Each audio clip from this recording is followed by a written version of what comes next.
नमस्कार, यूपी 9 बजे में आप सभी का स्वागत है। मैं हूं नीलू। करते हैं खबरों की शुरुआत। तो केंद्र सरकार युवती की शादी की उम्र अब 18 साल से बढ़ाकर 21 साल करने जा रही है। सूत्रों के हवाले से जानकारी मिल रही है कि केंद्रीय कैबिनेट ने प्रस्ताव को मंजूरी दे दी है। अब इसे प्रस्ताव को कानून बनाने के लिए सरकार को मैरिज एक्ट में संशोधन करना पड़ेगा। बता दें कि प्रधानमंत्री मोदी ने पिछले साल 15 अगस्त को लाल किले से इस बात के संकेत दिए थे। भाषण के दौरान प्रधानमंत्री मोदी ने बेटियों को कुपोषण से बचाने के लिए विवाह की उम्र बढ़ाने की बात कही थी, जिसको देखते हुए कैबिनेट ने महिलाओं के विवाह की उम्र अब 21 साल करने के फैसले को बुधवार को मंजूरी दे दी है। और अब कानून जब बनेगा तो इसके लिए मैरिज एक्ट में भी कुछ बदलाव किया जाएगा, तो उसका इंतजार है। लेकिन एक बड़ी खबर इस वक्त हम आपको दे रहे हैं और अधिक जानकारी के साथ अनूप गुप्ता दिल्ली से जुड़ा है। अनूप जी, क्या जानकारी मिल रही है इसको लेकर? देखिए, आपको बता दूं कि कल केंद्रीय कैबिनेट की बैठक हुई थी प्रधानमंत्री नरेंद्र मोदी की अध्यक्षता में, और उसमें चाइल्ड मैरिज अमेंडमेंट बिल को मंजूरी दी गई है। अभी तक सूत्र ये नहीं बता रहे हैं कि ये बिल जो है वो संसद में कब आएगा और कब पास किया जाएगा, लेकिन एक बड़ा सुधार, क्योंकि पिछले दिनों जब प्रधानमंत्री नरेंद्र मोदी ने भी इस बात को कहा था कि कई तरह की समस्याओं का सामना करना पड़ता है महिलाओं को, जिस तरीके से उनके मैरिज का जो तय सीमा है उसकी वजह से, तो इसमें बदलाव की बात पहले से प्रधानमंत्री नरेंद्र मोदी कहते रहे हैं। और अब ये साफ हो गया है कि जो महिलाओं की जो शादी की उम्र तय समय है 18 से, वो 21 कर दिया जाएगा। पहले से पुरुषों का एज 21 है, अब महिलाओं का भी एज जो है वो 21 कर दिया जाएगा। एक बड़ा सुधार के तौर पर इसको देखा जा सकता है। नीति आयोग ने एक कमेटी भी बनाई थी जया जेटली के नेतृत्व में, और उसने भी सिफारिश की थी कि एज में बदलाव होना चाहिए। लंबे वक्त से ये कह सकते हैं कि पेंडिंग पड़ा हुआ था, और एक बड़ा सुधार कह सकते हैं कि अब अनूप जी, आगे की प्रक्रिया क्या होगी इसको लेकर? देखिए, आगे की प्रक्रिया ये है कि कैबिनेट ने पास कर दिया है, ये बिल संसद में आएगा, और उसके बाद सदन में पास होने के बाद ये बिल जो है वो कानून के तौर पर हो जाएगा। और जो संभावना जताई जा रही है कि इस बिल को लेकर कोई विपक्ष किसी भी तरह का कोई विरोध नहीं करने जा रहा है, क्योंकि एक लंबी प्रक्रिया के बाद इसको अमली जामा पहनाया जा रहा है और कैबिनेट ने इसे पास किया है। चलिए, बहुत बहुत शुक्रिया आपका अनूप जी, तमाम जानकारी हम तक पहुंचाने के लिए। और प्रधानमंत्री मोदी आज 10:30 बजे नेशनल वॉर म्यूजियम पहुंचेंगे। यहां पर वो स्वर्णिम विजय मशालों के स्वागत समारोह में शामिल होंगे। प्रधानमंत्री कार्यालय से मिली जानकारी के मुताबिक 1971 के युद्ध और बांग्लादेश के गठन और भारत की जीत के 50 साल पूरे होने पर स्वर्णिम विजय वर्ष समारोह मनाया जा रहा है। और इसी समारोह के तहत पिछले साल 16 दिसंबर को प्रधानमंत्री मोदी ने वॉर मेमोरियल में स्वर्णिम विजय मशाल को जलाया था। साथ ही 4 मशालें अलग अलग दिशाओं में भेजी गई थी। आज उन्हीं मशालों को वॉर मेमोरियल में अनंत ज्वाला के साथ विलय कर दिया जाएगा।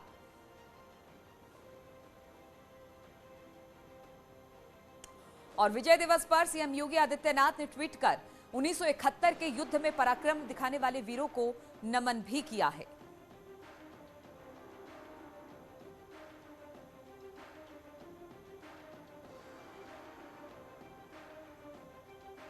और राजनाथ सिंह रक्षा मंत्री, उन्होंने भी ट्वीट किया। उन्होंने स्वर्णिम विजय पर कहा कि साहस और बलिदान को याद करते हुए 1971 का युद्ध भारत का स्वर्णिम युग था, अध्याय था, और हमें अपने सशस्त्र बलों पर नाज है। स्वर्णिम विजय दिवस के अवसर पर 1971 के युद्ध के दौरान अपने साथियों को खोया था, साहस और बलिदान को याद करते हुए 1971 का ये स्वर्णिम अध्याय लिखा गया है।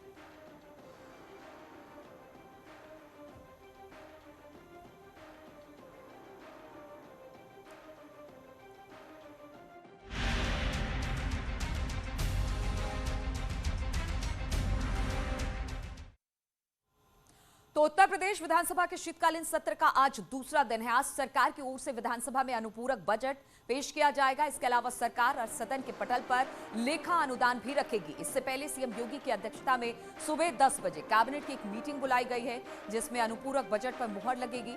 दूसरे दिन भी सत्र हंगामेदार रहने के आसार है, क्योंकि विपक्ष का भी रुख काफी हमलावर रहने वाला है।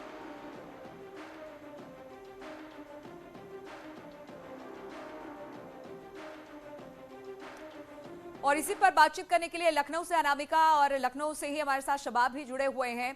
अनामिका, जरा ये बताइए, आज लेखा अनुदान और अनुपूरक बजट दोनों लेकर सरकार आ रही है, और इसको लेकर किस तरह की तैयारी है? 10 बजे एक मीटिंग भी सीएम योगी ने रखी है।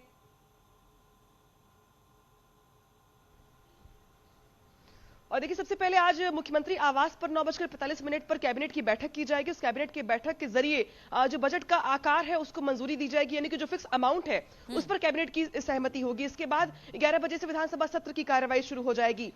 मुख्यमंत्री योगी आदित्यनाथ की मौजूदगी में आज सदन में पेश होने वाले बजट की अगर बात की जाए तो ये इस वित्तीय वर्ष का दूसरा अनुपूरक बजट है, जिसको चुनावी बजट भी माना जा रहा है, क्योंकि इसी बजट के जरिए सरकार ये प्रयास करेगी कि चुनाव से पहले कुछ बड़ी घोषणाएं, कुछ बड़े ऐलान कर सके अलग अलग वर्गों के लिए, जिसमें किसानों के लिए सम्मान निधि के साथ साथ राज्य कर्मचारियों के लिए कुछ बड़े ऐलान के घोषणा की उम्मीद जताई जा रही है। साथ ही मेट्रो और जो एक्सप्रेसवे बनाने की तैयारी है सरकार की, चाहे गंगा एक्सप्रेसवे की बात की जाए या बुंदेलखंड एक्सप्रेसवे की बात की जाए, इन दोनों के लिए बजट का प्रावधान किया जाएगा। लिहाजा यह माना जा रहा है कि चुनाव से पहले इस बजट के मायने कम से कम यूपी सरकार के लिए बहुत ज्यादा, जिसके जरिए सरकार ये प्रयास करेगी हर वर्ग को साधने की।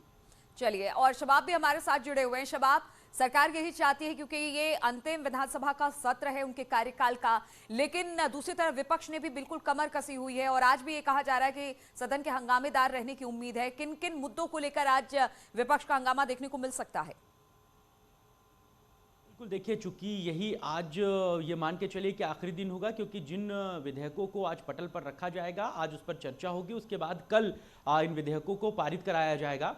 लिहाजा बहुत कम समय है विपक्ष के पास भी, और जैसा कि अनामिका बताती हैं कि आज का ये जो दिन है वो बड़ा महत्वपूर्ण है, क्योंकि ये सरकार के लिए भी ये सत्र आखिरी है और विपक्ष के लिए भी ये मौका आखिरी है। लिहाजा कोई भी इस मौके को छोड़ना नहीं चाहेगा। अनुपूरक बजट सरकार के लिए बहुत महत्वाकांक्षी है, क्योंकि बहुत सारी बड़ी योजनाएं हैं जिनका फंड आज सरकार रिलीज करेगी। इसके अलावा लेखानुदान पर भी सरकार का बड़ा फोकस होगा, क्योंकि लेखानुदान एक वित्तीय फैसला होता है और सरकारी कर्मचारियों की पेंशन, उनकी तनख्वाह अगले 3 महीनों के लिए लगभग जो है वो तय होती है, क्योंकि ये सरकारी फैसला नहीं होता, ये वित्तीय फैसला होता है। लिहाजा इस पर भी सरकार की बड़ी नजर होगी, लेखानुदान पर भी।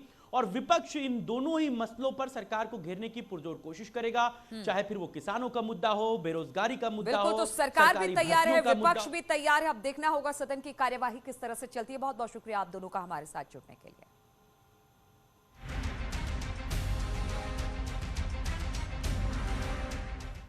और देहरादून से खबर है, जहां पर आज कांग्रेस की विजय सम्मान रैली परेड ग्राउंड में होने जा रही है।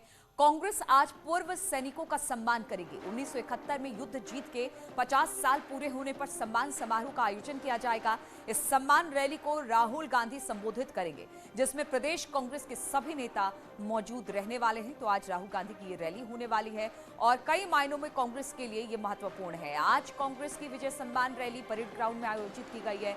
कांग्रेस आज पूर्व सैनिकों का सम्मान करेगी। इसके अलावा 1971 में युद्ध जीत के 50 साल पूरा होने पर सम्मान समारोह का आयोजन किया जाएगा। इस सम्मान रैली को राहुल गांधी संबोधित करेंगे, जिसमें प्रदेश कांग्रेस के सभी नेता मौजूद होंगे और कहा यह जा रहा है कि करीब 50,000 लोग प्रदेश के अलग अलग हिस्सों से यहां पर पहुंचने वाले हैं।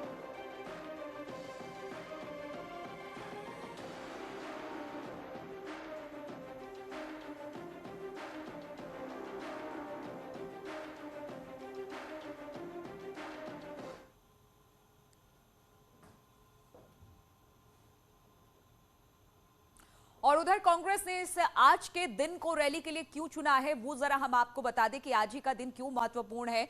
हम आपको बताएं कि 1971 की जंग की 50वीं वर्षगांठ है और इस मौके पर आज का दिन को चुना गया है।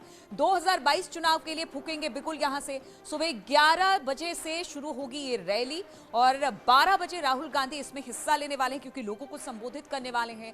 पूर्व सैनिकों को सम्मानित करेंगे राहुल और पूर्व सैनिकों समेत 60 लोग इसमें सम्मानित किए जाएंगे, यानी उनको सम्मान दिया जाएगा। 1971 की जंग की 50वीं वर्षगांठ के मौके पर यह आयोजन किया जा रहा है और खास तौर पर सैनिकों को साधने की इसमें कोशिश की जा रही है। राहुल गांधी इसमें शामिल होंगे और राहुल गांधी कहा जा रहा है कि उनके अलावा हरीश रावत, महासचिव कांग्रेस, गणेश गोदियाल, प्रदेश अध्यक्ष प्रीतम सिंह, नेता प्रतिपक्ष यानी उत्तराखंड के ज्यादातर बड़े नेता इसमें शामिल होने वाले हैं। तो राहुल गांधी पहुंचेंगे और तमाम उत्तराखंड के बड़े नेता भी इसमें शामिल होंगे। तो ये कौन कौन शामिल होगा ये हमने बता दिया और आज का दिन क्यों हमारे लिए महत्वपूर्ण है ये भी हम आपको बता दें। और दीपांकर इस वक्त और अधिक जानकारी के साथ जुड़े हैं। दीपांकर, आज का दिन चुना गया है कांग्रेस की रैली के लिए, राहुल स्वयं यहां पर पहुंच रहे हैं, यानी विधानसभा चुनाव के लिए सैनिक कितने इंपॉर्टेंट हैं और किस तरह से उनको साधा जाए ये हर पार्टी अब बिल्कुल समझ चुकी है और इसको लेकर अब कांग्रेस भी रैली कर रही है। अब बिल्कुल जिस तरीके से आपने बताया कि 1971 युद्ध के 50 साल पूरे हुए हैं और कांग्रेस इस मौके को कहीं ना कहीं चुनाव से जोड़ना चाहती है और इसी में कांग्रेस की तैयारी में सर इस वक्त मथुरा दत्त जोशी हैं जो संगठन महामंत्री हैं। सर सैनिकों से जुड़ने के लिए एक मौका है लेकिन आप वोट को भी साध रहे हैं इससे बहाने। नहीं, देखिए ये वोट का कोई मामला नहीं है, न हम इसको राजनीतिक रूप देना चाह रहे हैं। राहुल जी भूतपूर्व सैनिकों से भेंट करना चाहते थे, शहीद परिवार के लोगों से भेंट करना चाहते थे, क्योंकि सन 71 की लड़ाई की 50वीं वर्षगांठ है और सैनिकों का जो लोग उस युद्ध में भागीदार थे उन लोगों को मुलाकात करने का मौका था। प्रधानमंत्री आए, उन्होंने सैनिकों की बात की, कल राजनाथ सिंह आए सैन्य धाम का यहाँ पर काम की शुरुआत करके गए, तो आज आप सैनिकों को भी साध रहे हैं और जाहिर तौर पे आप ये भी दिखाएंगे कि कांग्रेस कितनी मजबूत है। नहीं, देखिए कांग्रेस ने हर हमेशा भूतपूर्व सैनिकों के हित में काम किया, गरीबों के हित में काम किया, दलितों के हित में काम किया। हम इसको राजनीति से कतई जोड़ना नहीं चाहते, न हम राजनीति जोड़ते हैं, न कांग्रेस ने ये काम किया। ताकत तो दिखाएंगे आज। नहीं, निश्चित रूप से ताकत दिखाएंगे। था आप देखिए अभूतपूर्व रैली होगी, अभूतपूर्व रैली होगी। तो बिल्कुल आप सुन सकती है संगठन महामंत्री यहाँ मथुरा दत्त जोशी को। कांग्रेस को पूरी उम्मीद है कि रैली में जितनी ज्यादा भीड़ जुटेगी विपक्ष के तौर पे उतनी बड़ी ताकत यहाँ पर कांग्रेस दिखाने में कामयाब होगी। और सबसे बड़ी बात यही है कि अभी 4 दिसंबर को परेड ग्राउंड में नरेंद्र मोदी प्रधानमंत्री की रैली हुई थी और अब यहाँ पर राहुल गांधी की रैली में कितनी भीड़ कांग्रेस जुटा पाती है, कांग्रेस नेता कितने यहाँ पर एक साथ नजर आते हैं और क्या मैसेज जनता को राहुल गांधी दे पाते हैं। बिल्कुल, भले ये नकार रही हो कि वोट के लिए सब कुछ किया जा रहा है, सैनिकों के साथ और सैनिकों के सम्मान की कांग्रेस बात कर रही है। अब देखना होगा कि ये रैली कितनी सफल रहती है। बहुत बहुत शुक्रिया आपका दीपांकर हमारे साथ जुड़ने के लिए। रुकेंगे एक छोटे से ब्रेक के लिए।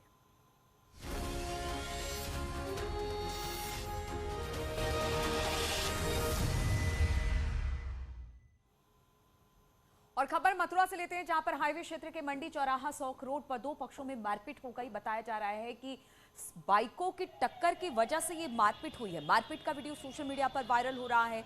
न्यूज़ 18 लेकिन वायरल वीडियो की पुष्टि नहीं करता है।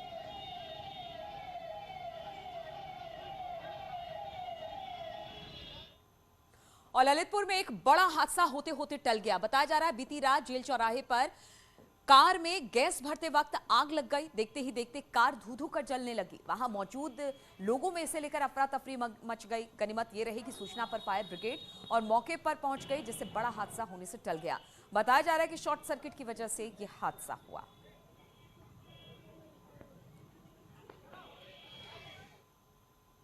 और सहारनपुर में करीब 103 साल की बुजुर्ग महिला की कोरोना वैक्सीन का दूसरा डोज ली है।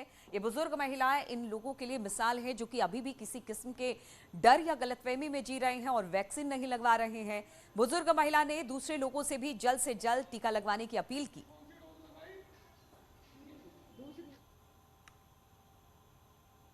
तो इन तमाम खबरों के साथ इस बुलेटिन में फिलहाल इतना ही। रुकेंगे छोटे से ब्रेक के लिए, लेकिन ब्रेक के बाद भी लगातार खबरों का सिलसिला यहाँ जारी है।